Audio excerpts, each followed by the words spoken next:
Hi there, my name is Peter Gurry. I teach New Testament here at Phoenix Seminary, where I also co-direct the Text and Canon Institute.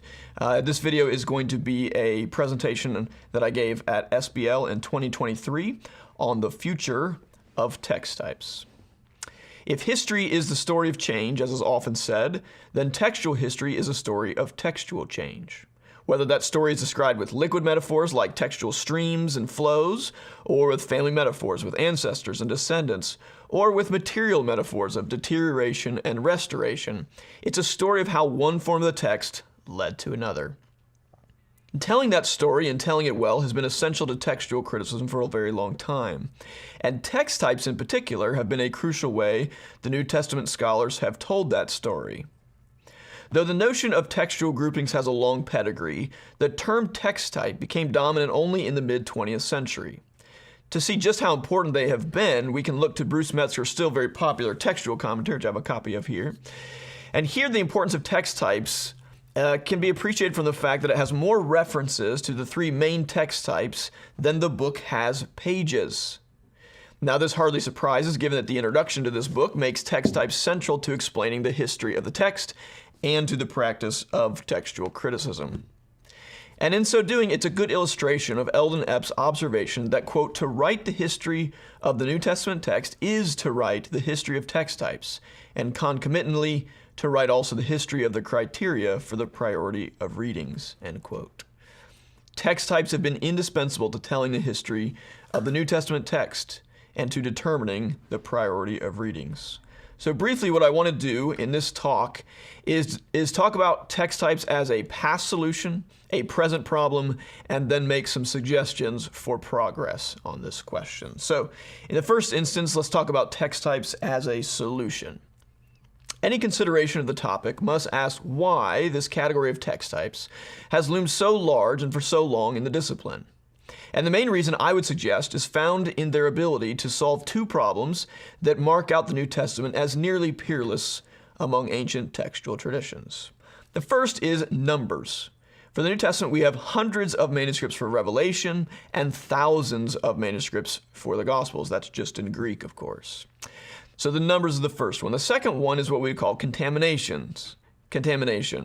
We have manuscripts that have more than one ancestor.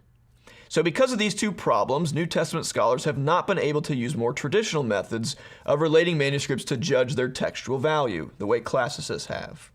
New Testament scholars have had to use a different approach, one described well in a quote on your slide there from Martin West.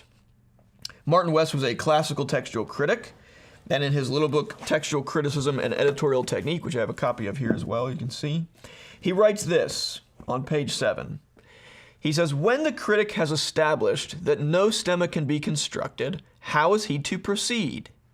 He must, of course, first, I'm adding the numbers here, he must first see what groupings are apparent among the manuscripts, and two, whether the individual groups can be analyzed stemmatically. And then he goes on to say that even if they cannot, that is, even if they cannot be analyzed stemmatically, three, the text critic must treat them as units in his further cogitations, provided that they have a sharply defined identity. Thus, he reduces his problem to its basic terms. In other words, where the textual tradition does not allow for a stemma of manuscripts, the scholar can still proceed by trying to produce a stemma of groups of manuscripts. And this, of course, is exactly what Westcott and Hort did when they identified four main textual groups, what they called the neutral, the Alexandrian, the Western, and the Syrian, or what today is usually called Byzantine. And then what they did is they related those four groups in such a way that allowed them to eliminate the distinctive readings of their Syrian, or again, what we would call the Byzantine text. Now, this still left them with several competing texts to assess. Then at that point, Westcott and Hort exemplified West's final suggestion by treating the groups as units and assigning them general qualities like, in their terms, a love of paraphrase, is how they describe the Western text, or a delicate philological tact for the Alexandria, and a lucidity and completeness that they use to describe the Syrian or Byzantine. And in this, Westcott and Hort illustrate the main purpose of text types. They reduce the problem we face as New Testament textual critics. None of us can keep distinct evaluations or relations of hundreds of manuscripts straight in our heads. But if we can reduce these hundreds to just 3 or 4 groupings, then, to quote a famous British scholar of the 20th century, every textual task you undertake becomes a piece of cake. With only 3 or 4 groups to think about, we can evaluate them and relate them with far greater ease. So that I would suggest is how text types have been a solution. And now what I want to talk about is how text types have been a problem. Because the solution then is what I described before. It allows you to reduce the problem. But for this to work, the textual groups must be distinct. To return to Martin West, he says clearly that such manuscript groupings are useful, quote, provided that they have a sharply defined identity. If the text of Codex W, for example, is not treated as partly Alexandrian and partly Western, as has been traditional, but instead is treated as a third entity entirely, then its value for the scholar must shift accordingly. And so the recurring problem for text types is this crucial one of definition. Westcott and Hort, for example, never gave a strict definition for their texts, nor did they provide the full data behind them. This is probably, I think, because they didn't feel that they needed to. After all, their major textual groups had the benefit of a fairly long precedent. But in any case, the problem of definition was nowhere emphasized or addressed more clearly than in a work of another scholar, E.C. Caldwell. In his seminal studies on method, he repeatedly addressed the question of textual groups. As early as 1947, he called for what he said was a new theory and method to clarify, quote, the concept of text or text type. And he warned of the deception hiding within the little word text when it was ill-defined. In subsequent essays, Caldwell answered his own call. In the first place, he distinguished different kinds of groups. For the largest group of manuscripts, he reserved the label text type on the one end. At the opposite end of the spectrum was what he called a family, or, quote, the smallest identifiable group. And then he further identified a tribe as laying somewhere in between these polar opposites. Now, not many people have followed up on his use of tribe, but text type and family are still familiar categories today. And he gave a well-known definition of text type as, quote, a group of manuscripts that agree more than 70% of the time and is separated by a gap of about 10% from its neighbors. This is his sort of famous 70-10 definition. And here at last was a precise, measurable definition that promised to provide Martin West's sharply defined identity for these groups. But unfortunately, his definition did not last. With the discovery of more manuscripts, the completion of larger collations, and above all, the inclusion of more data in those collations, the numbers did not hold.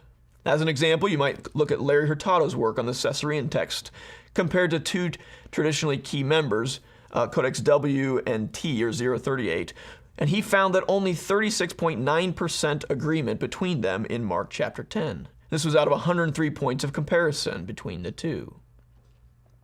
The most recent data from the ECM, by the way, compares the two in the same chapter at 418 points and results in a 77.9% agreement, which is still relatively low for Mark manuscripts.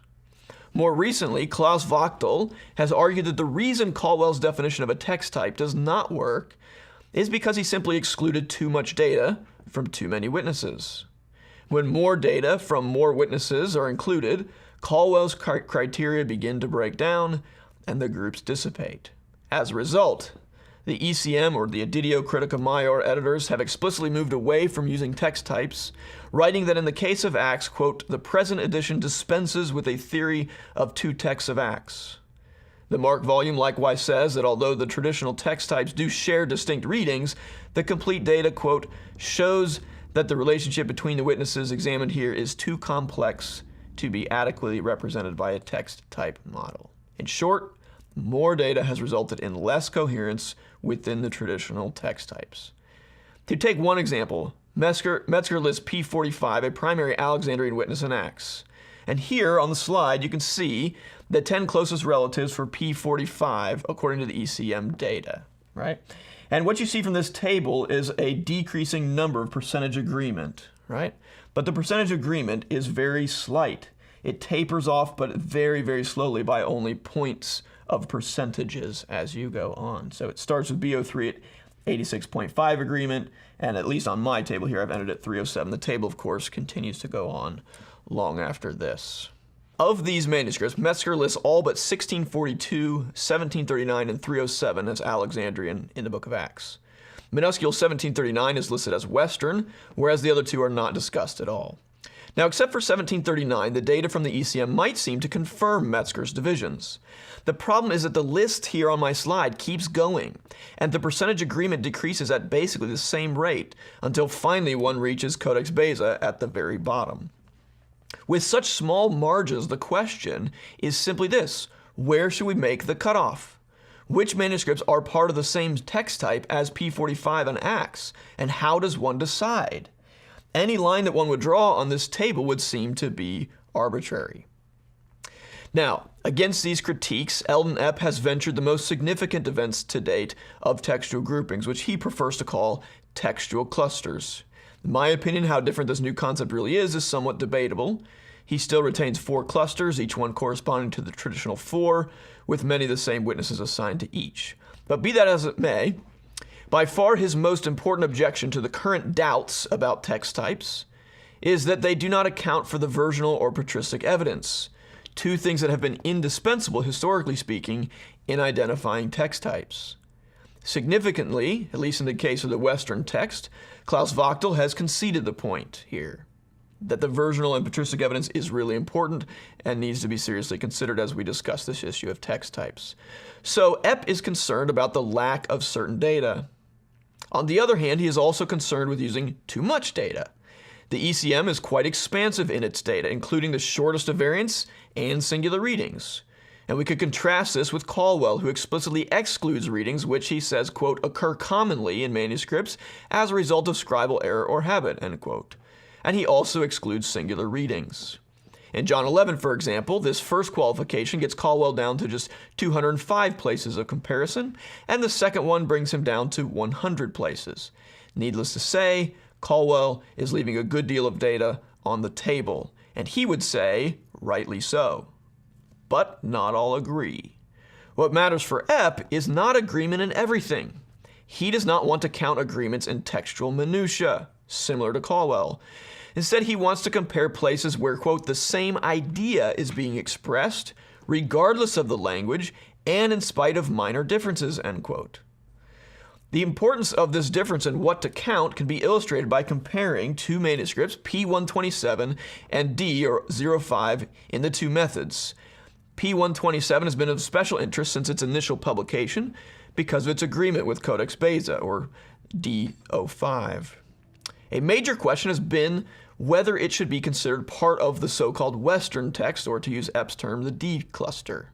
In Epp's recent work, P127 is included along with 67 variation units, and the results show it to be a primary witness to the D text. In the ECM data used by the CBGM, D and P127 are comparable at 363 places, and they agree in only 50.1% of them. Now that is obviously a stark difference, and shows just how different the results can be depending on exactly what we count and compare. As Georg Gabel says in a very careful but still partial study of the topic, he says, quote, questions of methodology gain considerable importance, and depending on the methods chosen, scholars arrive at substantially different results, end quote. Perhaps nowhere is this reality on display more than in the case of the Western text in Acts. So what I'd like to do now in the last part of this paper is make some suggestions for progress on this question of methodology and how we handle text types.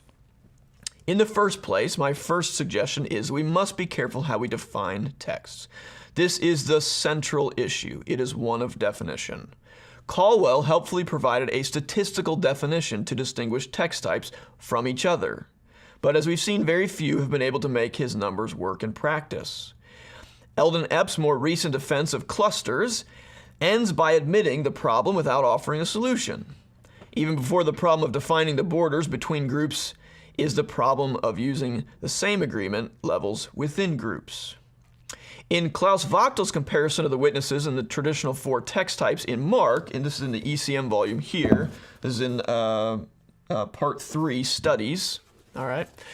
He says the Alexandrian witnesses barely reach 90% agreement with each other, whereas the Byzantine witnesses never fall below 93%, with some reaching as high as 98%. I have a slide here. You can see his table. Those numbers may be too small for you to see on the screen, but this is from page 4. You can see the table here in my volume here. Again, this is in the ECM volume.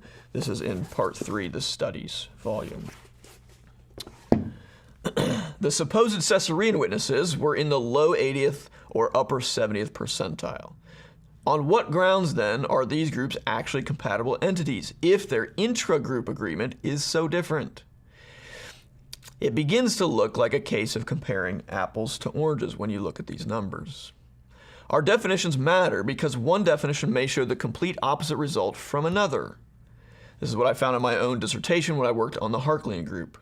So we must be clear about what the text is that we are arguing for or against when we talk about text types. One thing that seems certain is that vague definitions will not survive in the era of big data. So the first thing we need to do is be very careful about our definitions. Secondly, I would suggest that we need to clarify the purpose. If defining what we mean by text types is essential, we must also recognize that such definitions depend on what we want text types to do for us. This returns us to the question with which we began. What are text types for? Epp, as I mentioned, is very clear on this point. He is most interested in ideas and stories, especially when it comes to the text of Acts. For him, the value of defining different text types is how they reflect different Christian groups that produced and read them. Now, whatever one thinks of his particular goal, it is different than that of Westcott and Hort, who used text types not to tell stories, but to reduce the complexity of evaluating so many manuscripts. Judging by commentaries, this is what many New Testament scholars also want to use text types for. It's interesting to note here that the two most recent editions, the ECM and the Tyndale House Greek New Testament, don't even appeal to text types in their approach to editing the text. It's just a minor note in passing. All right, so second, clarify the purpose. Thirdly, and lastly, I think we need to do better at specifying the relationship. It must be remembered that all New Testament manuscripts are related to each other by virtue of being New Testament manuscripts. Now, this may sound stupidly obvious, but I think it is often forgotten in this discussion about text types. We are not, for instance, asking whether Codex Beza is related to P127. Of course they are related. They are both manuscripts of the same literary work, after all. They're both copies of Acts. And in this, they are also related to every other copy of Acts too. The question we are really after is whether P127 is related to D in a way it isn't related to other manuscripts, and if so, what this might mean for the history of the text of Acts. In other words, we have to be specific about the kind of relations we are interested in when we talk about text types. All New Testament witnesses are related somehow. The question of text types is how. So in conclusion, perhaps the advent of computer-assisted methods has brought us back to Caldwell, who wrote in 1947 that, quote, "Our dilemma seems to be that we know too much to believe the old. We do not yet know enough to create the new." There seems to be a growing awareness among text critics that the old notion of text types will not work. There is unfortunately no agreed definition for them, either historically or statistically, and new methods and tools have challenged previous conceptions. In 2000, Eldon Epp wrote that the question of text types presented one of the major issues facing the discipline as it entered the 21st century. 2 decades now into the 21st century, and Epp's words are even more true. As I close, let me borrow inspiration from Epp's analogy when he suggests that we think of textual groups as being more like galaxies than constellations. Like the stars in the night sky, there is no doubt that we have a great many manuscripts, and that they all occupy space together. What we make of their relationship to each other forces us to ask whether we have used them more like a sailor navigating by the stars, or more like a banker using astrology to buy stocks. With better telescopes than ever, I think the time is ripe not only to look at the heavens again, but to also assess how we use what we find there when we look. Last thing, let me mention in closing that this is not just a hypothetical thing of wanting to push the discussion forward, but here at the Text and Canon Institute, we're excited to announce that this July of 2024, we're going to be hosting a colloquium bringing together 11 speakers to address this problem of text types in New Testament textual criticism. It's going to be held at Yarnton Manor in Oxford, I think it's about 15 miles outside of Oxford. Thankfully, we have room for attendees, so if you are interested in this topic and would like to come and participate in the discussion, please go to our website at textandcanon.org/texttypes with a dash in between, and you can register there. Registration is now open. We would love to have you there. We're hoping it's a fruitful conversation as we discuss what is one of the most important subjects in our discipline, and one that is the subject of a lot of discussion as we've talked about. So thank you very much.